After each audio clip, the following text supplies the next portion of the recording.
Welcome to the Slop Temple. We pray this video helps.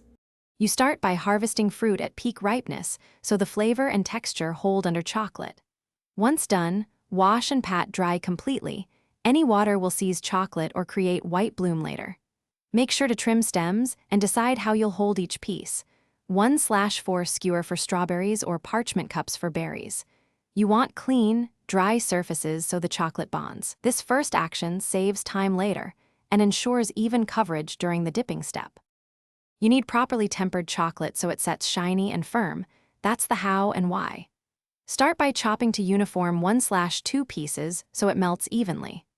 Once done, heat gently to 45-48 degrees C, cool to about 27-28 degrees C, then bring back up to 31-32 degrees C for coating.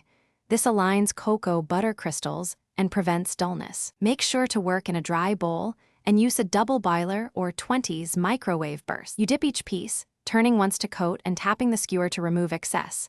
This creates an even shell. Once dipped, place fruit on parchment and set at 18-20 degrees C. Rapid cooling in fridge can cause bloom, so avoid it. Make sure to add toppings within 30 seconds while chocolate is still fluid. If you see streaks, dullness, or a gritty feel, the chocolate has bloomed or been overheated. Retemper and redo coating rather than forcing a quick chill, which makes problems worse.